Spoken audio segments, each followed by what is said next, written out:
기독교 세계관, 성경적 세계관은 성경적인 눈을 가지고 세상을 바라보는 것은 다른 세상 사람들의 눈과는 다릅니다.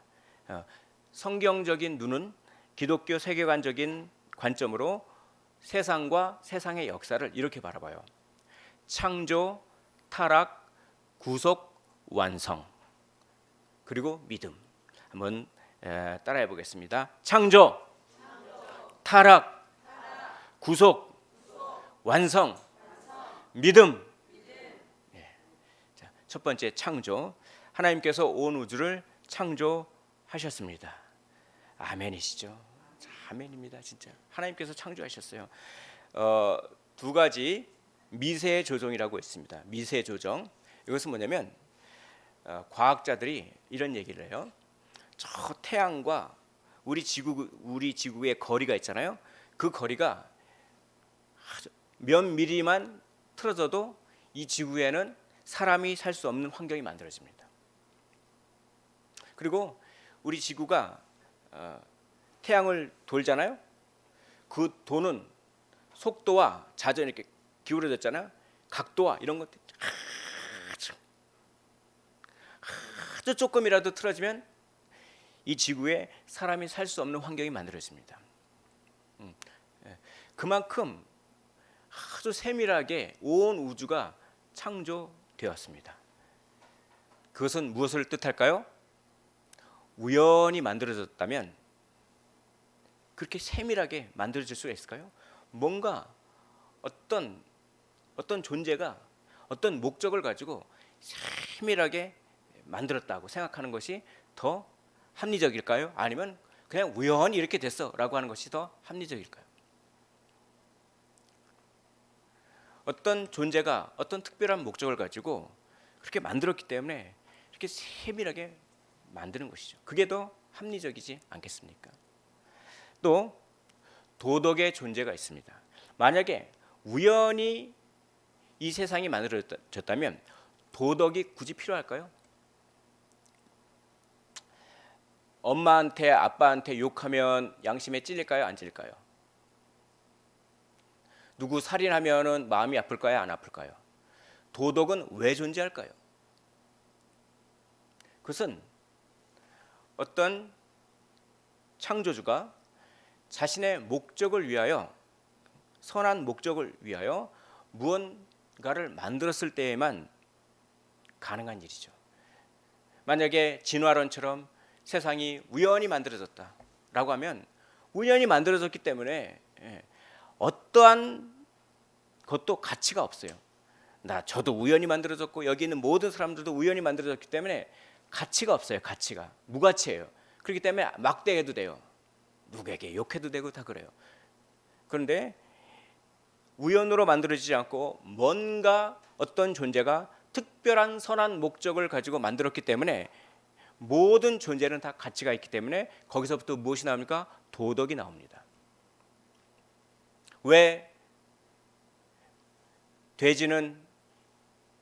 인간은 돼지보다 더 존귀한 존재입니까? 그걸 어떻게 설명할 수 있죠? 왜 인간은 그렇죠? 저기 멧돼지나 저기 다른 짐승들보다 더 존귀한 존재입니까? 그걸 누구도 부정하지 않잖아요. 그 이유는 누군가가 인간을 특별하게 만들었기 때문에 그렇습니다. 만약에 이 세상이 우연히 만들어졌다면 우리가 돼지보다 존귀하다고 말할 수 없어요. 그러므로 뭔가 특별한 조물주가 이 세상을 창조한 것입니다. 그런데 이런 점으로 말미암아 창조주의 존재를 인정할 수 있지만 이것은 단지 어떤 조물주가 이 세상을 만들었어라고 하는 정도밖에 안 돼요. 구원을 얻는 지식은 얻을 수 없습니다. 그러니까 다만 핑계치 못하는 역할을 할 뿐입니다. 나중에 최후의 심판 때 예수님께서 그렇게 지옥에 보낼 때 저는 전 몰랐어요. 그러면 이렇게 얘기한다니까. 네 안에 창조주를 인식할 수 있는 마음을 내가 주지 않았느냐. 근데 왜 창조주를 찾지 않았느냐. 이렇게 핑계치 못한다는 것입니다. 그게 로마서에 나와 있습니다. 이런 지식으로는 그래요. 이런 일반 계시로는 그렇습니다. 그런데 이런 일반 계시로는 예수님을 믿지는 않아요. 그러니까 나는 하나님은 믿는데 예수님은 믿지 않는다. 그럴 수 있어요. 그것은 뭐냐? 일반 계시. 저 자연을 보고 이 세상이 돌아가는 걸 보고 그러니까 뭔가 창조하는 존재가 있겠지. 이것까지 인정해. 그러나 뭡니까? 성경의 하나님은 아닌 것이죠. 그러므로 우리가 하나님께서 온 우주를 창조하셨다고 하는 것은 이런 일반 계시를 통해서 어떤 창조주의 존재는 알 수 있지만 결정적으로는 성경의 선언을 믿어야 되는 것입니다. 창세기 1장 1절 화면을 보면서 한 목소리로 읽어보겠습니다. 시작. 태초에 하나님이 천지를 창조하시니라. 아멘. 보이지도 않는데 어떻게 믿을 수 있는가? 이 질문에 대해서는 잠시 후에 말씀을 드리겠습니다. 하나님은 온 우주를 보시기에 좋게 만드셨고 특히 인간을 하나님의 형상으로 만드셨습니다. 하나님의 형상이란 뭐냐? 하나님이 사람만이 영혼이 있는 존재다 이런 뜻이에요. 인격적인 존재라는 것입니다. 또 하나님을 대신해서 대리 통치자로 누구를 만들었나? 인간을 만들었다. 이건 뜻입니다. 이게 하나님의 형상으로. 그러므로 인간은 돼지보다 존귀한 존재라고 말할 수 있습니다. 만약 진화론을 믿는다면 인간이 돼지보다 존귀하다고 말할 수 없어요. 그러나 성경을 믿는다면 하나님은 인간을 하나님의 형상으로 특별한 존재로 영혼이 있는 존재로 만들었기 때문에 돼지보다 존귀하다고 말할 수 있습니다. 그래서 선악과를 주셨죠. 그리고 인간은 자유행동권을 얻습니다. 선을 택할 수도 있고 악을 택할 수도 있었습니다. 근데 그렇죠? 악을 택한 거죠. 인간은 하나님과 교제하면서 기쁨과 안식을 누렸습니다. 두려움과 불안함, 공허함은 존재하지 않았습니다. 이것이 창조입니다. 두 번째, 타락한 천사인 사탄이 뱀을 통하여 인간을 속였습니다. 선악과를 따먹는 불순종으로 인해 원죄가 들어오고 사망이 들어오고 온 세상에 썩어짐이 들어왔어요. 인간과 하나님은 단절됐습니다. 두려움과 불안, 공허함이 생겼습니다. 원래 인간은 하나님의 영광에 이르도록 창조되었습니다. 여러분, 구원이란 무엇입니까? 여러분, 예수 믿고 구원을 받으셨습니까? 구원을 받으셨습니까? 구원이 뭡니까?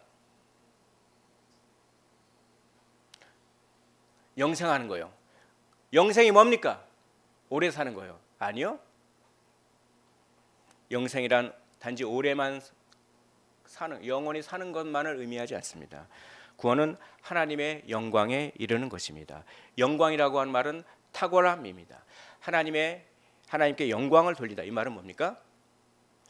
하나님의 탁월함을 찬양한다 이런 뜻이에요. 하나님의 명예를 높인다 이런 뜻입니다. 그러므로 구원은 우리가 영광스럽게 되는 것입니다. 우리의 육체가 탁월하게 되는 겁니다. 병과 아픔이 없고 시공을 초월하는 육체를 가질 것입니다. 성품이 영광스럽게 됩니다. 우리의 성품이 모낭 성격이 하나도 없고 예수님처럼 우리는 정말 그런 성품이 있게 될 것입니다. 그리고 우리의 은사와 재능이 탁월해질 것입니다. 이제 전성기라고 하는 말이 필요 없습니다. 은사가 영원히 개발될 것입니다. 그리고 하나님과의 친밀한 교제가 영광스럽게, 즉 탁월하게 될 것입니다. 천국에서는 성경책이 필요 없습니다. 하나님의 뜻을 직접적으로 알게 되는 것이죠. 이렇게 하나님의 영광에 이르도록 우리는 창조된 존재인 것입니다. 그게 구원이에요. 한마디로 하나님의 무한함에 참여하는 것입니다. 하나님의 무한함에, 우리는 무한한 존재가 아니지만 무한하신 하나님과 연결됨으로 말미암아 그 하나님의 무한하심에 우리가 참여하는 것을 무엇이라고 합니까? 구원이라고 하는 것입니다. 그래서 요한복음 15장 5절, 나는 포도나무요 너희는 가지라. 그가 내 안에 내가 그 안에 거하면 사람이 열매를 많이 맺나니 나를 떠나서는 너희가 아무것도 할 수 없음이라. 아멘. 가지가 나무에 붙어 있으면 많은 열매를 맺듯이 유한한 우리가 무한한 하나님께 믿음으로 붙어 있으면 그 무한한 능력을 공급받아 우리도 무한에 참여하여 영광스럽게 되는 것을 무엇이라고 합니까? 구원이라 하는 것입니다. 그러나 그 운명을 다 잃어버리게 되었습니다. 로마서 3장 23절 모든 사람이 죄를 범하였음에 하나님의 영광에 이르지 못하더니 이제 모든 사람은 영원한 형벌을 받게 되었습니다. 세 번째, 구속과 완성입니다. 죄란 무엇입니까? 죄는 단지 도덕적인 차원이 아닙니다. 단지 내가 거짓말했어. 단지 내가 뭐 했어. 잘못했어. 이것은 그것도 죄이지만 죄의 깊은 본질은 아니에요. 죄의 깊은 본질은 무엇입니까? 하나님을 대적하는 것입니다. 그러므로 죄의 크기는 무한대가 됩니다. 내가 누구에게 거짓말을 한다. 거짓말 이 정도, 요 거짓말 한 거, 요거, 그거 되게 작은 죄처럼 여기시죠? 천만의 말씀입니다. 그 거짓말은 누구에게 대적하는 것입니까? 하나님께 대적하는 것입니다. 그러면 하나님은 무한하십니까? 유한하십니까? 무한하시죠. 그러므로 내가 생각하기에 작은 거짓말도 크기가 무한대가 되는 것입니다. 그렇죠? 마치 이겁니다. 내가 누구의 명예를 훼손했다. 근데 그 대상이 작은 아이다. 그러면 크기가 작아요. 근데 내가 대통령의 명예를 훼손했다. 그러면 크기가 커집니까? 작아집니까? 커지죠. 그렇죠? 그렇듯이 내가 한 모든 죄는 다 하나님께 한 것이기 때문에 죄의 크기가 무한대가 되는 것입니다. 그러므로 인간은 자기의 죄의 값을 다 갚지 못합니다. 내가 내 죄를 갚기 위하여 내 목숨을 버린다고 해도 내가 지은 죄의 값을 다 억만분의 1도 못 갚습니다. 그러므로 하나님과 동등된 가치를 가지신 분이 갚아줘야 되는 것입니다. 그리고 내 죄를 갚기 위해서는 인간의 대표가 되어야 되는 거예요. 그러므로 완전한 하나님이시면서 완전한 인간이신 분만이 우리의 죄값을 갚을 수가 있습니다. 또한 죄의 삭은 사망입니다. 죽음으로서만 죄의 값을 갚을 수가 있습니다. 이런 조건을 다 갖추신 분은 누굽니까? 예수 그리스도죠. 예수 그리스도가 죽으셔야만 우리의 죄값을 갚을 수가 있는 것입니다. 예수님께서 죽으셔서 우리의 죄값을 갚는 것을 무엇이라고 합니까? 구속이라고 합니다. 우리는 구속이라고 하는 방법을 통해서 구원을 누리게 된 줄 믿으시기를 원합니다. 예수님의 구속을 통해서 만물이 회복됐습니다. 인간은 영생을 얻게 되었고 만물은 썩어짐의 종로로 돼서 해방되었습니다. 예수님의 재림과 함께 옛 하늘과 옛 땅, 지금 우리가 사는 저주받은 지구를 말해요. 그 옛 하늘과 옛 땅은, 즉 지구는 새 하늘과 새 땅으로 주님이 재림하실 때 순식간에 바뀝니다. 그리고 새 하늘과 새 땅에서는 모든 신자가 예수님과 함께 영원토록 왕노릇합니다. 왕노릇한다, 이 말은 예수님의 통치를 찬양한다, 이런 뜻입니다. 예수님의 통치에 찬성하고 예수님의 통치에 동의하고 예수님의 통치를 찬양하는 것을, 그래서 우리가 간접적으로 예수님의 통치에 참여하는 것을 우리는 왕노릇한다라고 얘기하는 것입니다. 그래서 하나님의 통치에 참여하여 영원토록 주님과 함께 영광스러운 몸을 가지고 영광스러운 그 성품을 가지고 영광스러운 교제를 가지고 영광스러운 재능을 가지고 영원히 찬양하며 영원히 통치하며 사는 것을 완성이라고 하는 것입니다. 믿음, 예수님의 이런 구속의 혜택은 오직 믿는 사람에게만 적용됩니다. 믿지 않으면 예수님이 하신 일이 나와 아무런 상관이 없죠. 믿음이란 무엇입니까? 이 부분부터 잘 들어보셨으면 좋겠습니다. 믿음이란 뭘까요? 믿음이란 어떤 것을 근거로 해서 어떠한 내용을 사실로 받아들인 것입니다. 여러분들은 지금 여기 앉아 계시죠? 무엇을 믿고 계십니까, 여러분? 지붕이 무너져 내리지 않을 것이라고 하는 사실을 믿고 계신 겁니다. 지붕이 무너져 내리지 않을 것이라고 하는 사실을 그걸 근거로 여기에 앉아 있는 것이죠. 믿음이랑 반드시 근거가 필요한 것입니다. 근데 이 근거 중에 하나가 눈으로 보는 것, 손으로 만지는 거예요. 그러니까 내가 눈으로 봤다 이거죠. 손으로 만져봤다 이거죠. 그래서 믿는다 이거죠.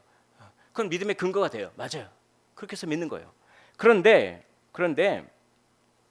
성경은요, 믿음의 근거를 꼭 그런 것만 있는 것이 아니다라고 가르쳐요. 눈으로 보는 것, 손으로 만지는 것만이 믿음의 근거가 아니라 뭡니까? 증언을 들음으로써도 믿음이 생긴다는 것입니다. 증언을 들음으로써 증언이 곧 믿음의 근거가 되는 것이죠. 그래서 믿음은 들음으로 말미암아 생긴다라고 사도 바울은 얘기하는 것입니다. 그러니까 도마가 있잖아요. 도마 아시죠? 이런 카레 이런 도마 말고요. 이런 도마 말고요. 토마스. 예수님의 제자 중에 토마스가 있었는데요. 근데 말이죠. 부활하신 예수님을 다른 제자들이 봤어요. 근데 그때 도마는 그 자리에 없었어요. 근데 예수님을 내가 봤어. 부활하신 예수님을 내가 봤어. 눈으로 봤어. 이렇게 증거했습니다. 즉 증인의 말이죠. 근데 도마는 내가 직접 손으로 보고 만져보지 않고서는 믿을 수가 없어. 그렇죠. 그러니까 증인의 말을 믿지 않은 거죠.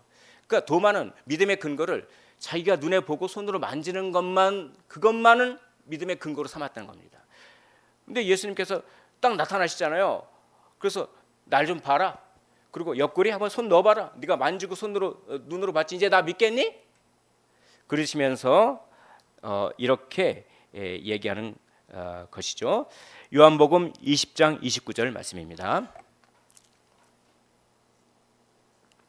우리 한 목소리로 읽어보겠습니다. 시작. 예수께서 이르시되 너는 나를 본고로 믿느냐? 보지 못하는 믿는 자들은 복되도다 하시니라. 아멘.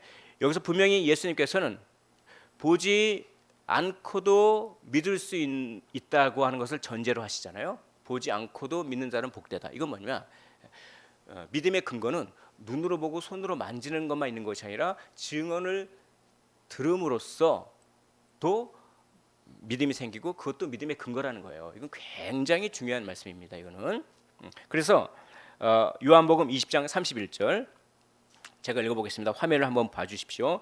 오직 이것 즉 이 요한복음 이 말씀을 기록함은 너희로 예수께서 하나님의 아들 그리스도이심을 믿게 하려 함이요 또 너희로 믿고 그 이름을 힘입어 생명을 얻게 하려 함이니라. 즉 무엇을 통해서요? 기록을 통해서요. 기록을 통해서 뭐가 생기다? 믿음이 생긴다. 참, 그럼 기록을 통해서 어떻게 믿음이 생깁니까? 잘 들어보셨으면 좋겠습니다. 제가 정말 간절한 마음으로 믿음이 생기는 과정은 사람마다 기질마다 다 달라요. 어떤 사람은 이성적인 사람이 있고 어떤 사람은 감성적인 사람이 있습니다. 감성적인 것으로 더 빨리 오는 사람이 있어요. 어떤 사람은 이성적으로 더 빨리 오는 사람이 있습니다. 그러나 그래서 굉장히 어떤 공식화할 수 없어요. 그러나 믿음이 생기는 과정은 대개 이런 과정을 거칩니다. 자, 맨 처음에 동의와 찬성. 자, 따라해 봅니다. 동의와 찬성. 두 번째, 가치와 아름다움. 세 번째, 굴복과 사랑. 네 번째, 관계 의식. 그렇습니다. 맨 처음에 동의와 찬성을 하여 하나님의 기록된 말씀을 읽을 때 이 말씀을 내가 동의해요. 이 말씀을 내가 찬성해요. 그렇지. 예수님께서 무리를 걸으셨다. 나 동의한다. 나 찬성한다. 그래요. 자, 동의와 찬성. 그러면 동의와 찬성을 하면 거기에 가치를 느껴요. 야, 이건 진짜 가치 있는 일이구나. 가치를 느낍니다. 가치를 느껴요. 가치가 안 느껴지시는 사람도 있어요. 그런 분들은 믿음을 구해야 돼요. 기도하셔야 됩니다. 가치를 느끼면 그 가치가 너무나 커서 내가 가지고 있는 가치를 그 큰 가치에 굴복시킵니다. 그래서 나의 인생관과 나의 주관을 버리고 성경의 세계관과 가치관을 따르겠다고 결단을 합니다. 그러면서 이제까지 나의 주관과 나의 고집과 나의 가치관으로 살아왔던 것이 얼마나 형편없는가를 생각하면서 회개가 거기서 나오는 거예요. 헛된 것을 추구했구나라고 하면서. 그리고 이제는 이 말씀만이 진리이기 때문에 이 말씀을 순종하고 따르겠다라고 하는 순종이 여기서 생긴 겁니다. 그래서 그런 다음에 이걸 경험해요. 하나님께서 이렇게 가치 있는 일을 나를 위해서 하신 것은 나를 나를 무엇하기 때문에? 사랑하기 때문에. 그래서 결국 사랑을 느껴야 돼요. 믿음의 결과는 무엇으로 나타납니까? 사랑으로 나타나는 것입니다. 하나님의 사랑이 느껴지지 않는 믿음은 세뇌입니다. 세뇌는 구원받지 못합니다. 자, 다시 한번 동의와 찬성, 가치와 아름다움, 굴복과 사랑, 관계 의식, 이거를 잘 한번 생각해 보시기를 원합니다. 근데 여기서 중요한 것이 있어요. 동의와 찬성, 이 동의와 찬성이 어떤 근거 없이 그냥 하면 그냥 맹목적이에요. 그러니까 말씀이 예수님께서 죽은 자를 살려냈대더라. 그럼 그걸 동의하고 찬성합니다. 근데 어떤 근거도 없이 그냥 아멘 아멘 그냥 아멘 아멘, 이거는 맹목적인 믿음이 될 수 있고 세뇌가 될 수가 있습니다. 믿음이 아닐 수가 있어요. 그래서 베레아 사람들이 뭐 했죠? 하나님의 말씀이 그런가 보다 자꾸 따져보는 거예요. 좀 따져보셔야 돼요. 무슨 근거? 근데 우리가 예수님께서 뭡니까? 예수님께서 죽은 자를 살리는 거 눈에 안 봤잖아요. 눈에 보지 않았잖아요. 그렇죠? 무슨 근거로 믿죠? 증언이에요. 증언. 그걸 본 사람들, 그렇죠? 그걸 본 사람들이, 그걸 보고 안 사람들이 이 기록된 이 글을 우리가 읽으면서 뭡니까? 이 증언을 하나의 믿음의 근거로 삼는 겁니다. 자, 그러면 어떤 근거로 우리는 이 증언이 참되다고 우리는 믿을 수가 있을까요? 자, 성경의 어떤 특성입니다. 성경의 특성, 세 가지 특성입니다. 자, 한번 따라해 보겠습니다. 기록의 통일성, 기록의 순수성, 기록의 영향력. 여러분, 세종대왕이 한글을 만드신 것을 믿으십니까? 세종대왕이 한글을 만든 걸 눈으로 보셨습니까? 세종대왕이 한글을 만드는 걸 근데 왜 믿으십니까? 역사책에 써 있으니까. 그래요. 이 성경은요, 놀라운 그 기록이 이 세상의 어떤 책보다 놀랍습니다. 그러니까 뭡니까? 먼저 이 통일성부터 얘기하죠.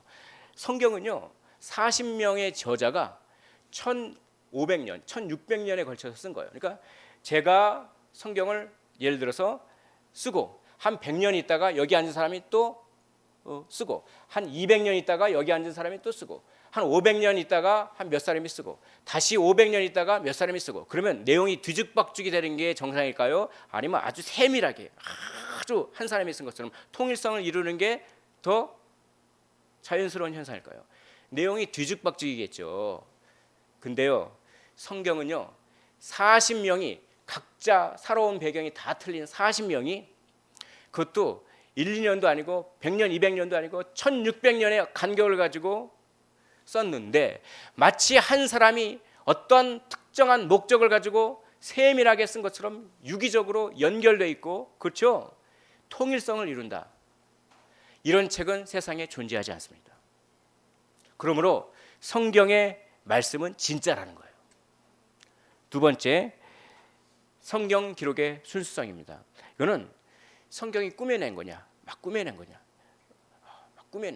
이거 교회가 꾸며내서 쓴 거야. 근데 그렇잖아요. 만약에 성경이 꾸며낸 이야기라면 교회에 유리한 것만 썼을 거예요. 예를 들어서 사도 베드로가 예수님을 부인한 거 교회에 유리한 증거입니까? 불리한 증거입니까? 불리한 증거죠. 그렇죠? 근데 그걸 가감 없이 쓴 거예요. 이건 뭐냐? 꿈이라는 얘기가 아니라는 겁니다. 그리고 그 당시에는 뭡니까? 그 당시에는 여자들은 말하면 그 고대 사회에서는 증거로 채택되지 않았어요. 증거로 채택되지 않았습니다. 근데 부활의 증인들이 남자가 있습니까? 부활을 본 증인들이 남자가 있어요, 없어요? 성경을 보면 남자가 하나도 없어요. 다 여자가 증거예요. 그러면 그거는 교회에 불리한 겁니까? 유리한 겁니까? 불리한 거죠. 그래도 그걸 쓴 거예요. 가감 없이. 이거는 꿈이라는 일이 아니라는 것이죠. 그럼 예수님이 이제 부활을 예를 들어보겠습니다. 부활을 예수님이 죽었다 살아나. 에이, 사람이 어떻게 죽었다 살아나? 사람이 어떻게 죽었다 살아나? 그럼 믿을 게 못 돼. 교회가 꾸며낸 거야. 예수님이 죽지도 않았어. 십자가에서 죽지도 않았어. 그것도 꾸며낸 거야. 근데 역사 기록에 다 있잖아요. 우리는 사도신경에서 맨날 이렇게 고백합니다. 본디오 누구에게? 빌라도에게 고난을 받으사. 빌라도라고 하는 사람은 역사책에 나오거든요. 요세푸스에도 나옵니다. 그리고 뭡니까? 예수님께서 죽을 때 그 의사들이 뭡니까? 물과 피가 나왔다. 그렇죠? 물과 피가 분리돼서 나오는 겁니다. 이것은 어떤 뭐 이렇게 신장 쪽에 어떤 신장에 눌려가지고 죽는 정확히 십자가예요. 그래서 미국에 의학 학회지가 있어요. 그 학회지에서 결론이 낸 겁니다. 과학자들이 그걸 다 의학자들이 예수님의 십자가 죽음은 맞는 것이다. 이렇게. 또 부활을 꾸며내요. 부활을 꾸며낸단 말이죠. 부활을 꾸며냅니다. 그래서 500명이 동시에 예수님의 부활을 봤어요. 500명이. 그래서 이거는 꾸며낸 거야. 저 사람들이 미쳐서 환각을 본 거야. 환각 증세야. 500명이 예수님이 부활한 거를 본 거는 환각 증세야. 근데 많은 심리학자들은 심지어 무신론 심리학자도 그렇게 얘기하는 거죠. 그거는 불가능하다 그죠. 환각이라고 하는 것은 너무나 개인별로 차이가 많은 거예요. 그래서 나는 이런 종류의 환각을 하고 저 사람은 저런 종류의 환각을 하고 그래요. 근데 500명이나 된 사람이 똑같은 예수님이 부활하신 거를 환각으로 볼 수는 없다. 그건 불가능하다. 환각 증세가 아니라는 것이죠. 그리고 뭡니까? 이 예수님을 경험한 사람은 다 순교를 각오하고 자기의 목숨을 다 바쳤다는 겁니다. 아니 세상에 어떤 사람이 자기가 거짓말, 만약 예수님이 부활하신 것이 꾸며낸 이거 거짓말이라 하면 자기가 거짓말한 것을 들통나지 않기 위해서 자기의 목숨을 버리는 사람이 있습니까? 내가 꾸며낸 거가 발각되지 않게 하려고 자기의 목숨을 버리는 사람이 있을까요? 그것도 한두 명도 아니고 수많은 사람이에요. 그건 뭡니까? 그게 진짜라는 거예요. 이 사람은 그걸 진짜 봤어요. 진짜 부활을 봤습니다. 그리고 성경을 읽은 사람의 삶이 완전히 바뀐 사람이 세상에 수없이 많아요. 성경을 읽는 사람의 성경의 영향력이죠.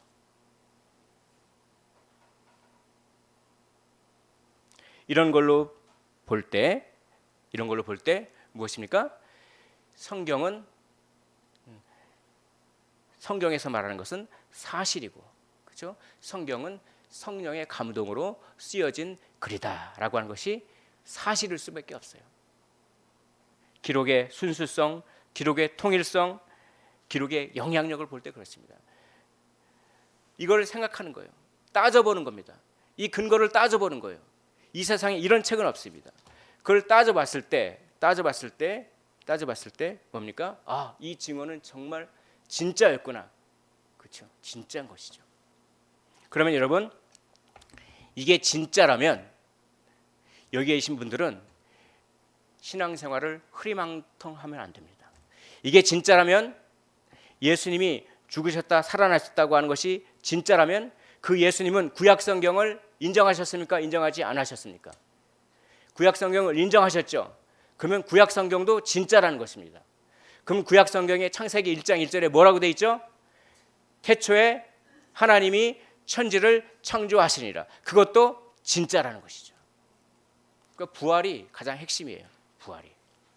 그래서 부활을 물어뜯으려고 수많은 사람들이 그렇게 딴지를 걸었지만 성공한 사람이 하나도 없습니다. 그러므로 이제 이 성경이 진짜구나. 이게 진짜라고 하면은 천국이 있습니까? 이게 진짜라고 하면 지옥도 있습니까? 예수 믿지 않으면 지옥 간다고 하는 것도 진짜일까요? 그러면 우리는 이게 진짜라고 하는 것을 인정한다면 물에 물 탄 듯 술에 술 탄 듯 이렇게 신앙생활하면 안 되는 것이죠. 이게 진짜라고 하는 것을 인정한다면.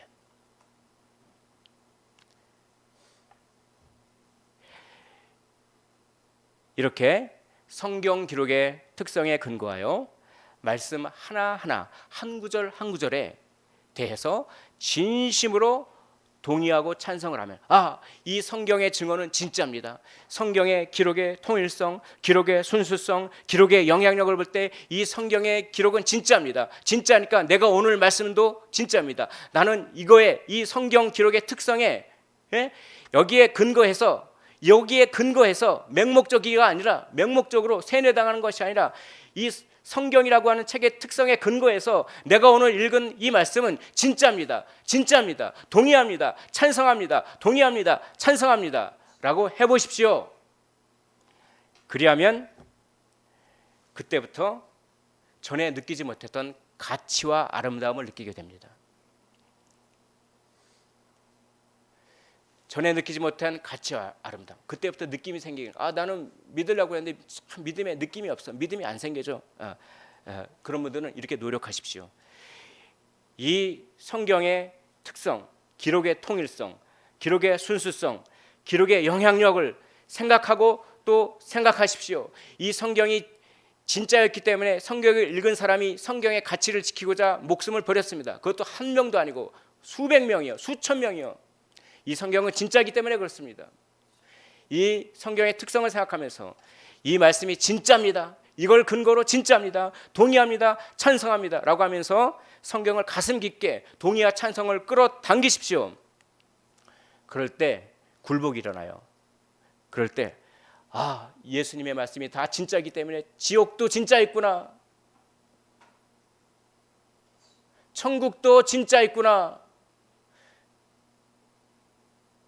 그럴 때 하나님의 그 말씀의 가치와 굴복이 일어나고 회개가 터지고 그리고 순종하려고 결단을 하고 나를 사랑하시는 하나님이 나를 붙잡고 계시기 때문에 나와 하나님은 절대로 분리되지 않는다. 이걸 관계의식이라고 합니다. 하나님이 나를 사랑하십니까? 그걸 어떻게 해요? 성경에 써 있으니까요. 그리고 그 성경은 순수성과 통일성과 영향력이 있으니까요. 그 순수성과 통일성과 영향력이 있는 성경에 하나님이 나를 사랑한다고 써 있으니까요. 그러니까요. 그 근거로 하나님이 나를 사랑하십니다. 동의하고 찬성하십시오. 그러면 그 사랑하시는 하나님이 내 손을 놓겠습니까? 아니면 꽉 붙잡고 있겠습니까? 꽉 붙잡고 있죠. 그러면 나는 하나님과 떨어질 수 있습니까? 없습니까? 떨어질 수 없지요. 그런 확신이 옵니다. 그걸 관계의식이라고 해요. 그래서 동의와 찬성을 통해서 굴복과 회개가 일어나고 가치와 아름다움을 느끼고 관계의식까지 생기는 이것을 믿음이라고 하는 것입니다. 이것을 사랑으로 역사하는 믿음이라고 합니다. 여러분, 제가 믿음을 점검하겠습니다. 여러분들 예수 믿고 구원 받으셨습니까? 여러분들의 믿음은 이런 믿음입니까? 사랑으로 역사하는 믿음입니까? 아니면 단지 세뇌당한 믿음입니까? 만약에 관계의식이 형성되지 않고 회개와 굴복이 일어나지 않고 순종을 결단하지 않는 그런 믿음이라면 입술로만 하는 믿음인 것입니다. 열매로 알리라. 세 가지가 중요합니다. 회개와 굴복이 일어나는가, 순종을 결단하는가, 100% 완벽하게 순종은 못할지언정, 그리고 하나님과 나는 뗄래야 뗄 수 없다고 하는 관계의식이 내 안에 형성되는가. 이 세 가지가 있으신 분은 참된 믿음을 가지신 분입니다. 만약 이 세 가지가 미흡하신 분은 제가 말씀을 드렸죠. 성경이 어떤 책인가를 곰곰이 생각하십시오. 그리고 성경 말씀에 동의와 찬성을 깊게 하십시오. 그럴 때 비로소 느낌이 생깁니다. 그럴 때 비로소 느낌이 생기고 아름다움과 가치가 생기는 것입니다. 제가 이제 개인적으로 붙잡고 다 물어볼 거예요. 좀 뭡니까? 좀 치밀하게 물어볼 겁니다. 그래서 믿음을 다 점검할 겁니다. 예. 여러분 구원받으셔야 돼요. 구원받으셔야 됩니다.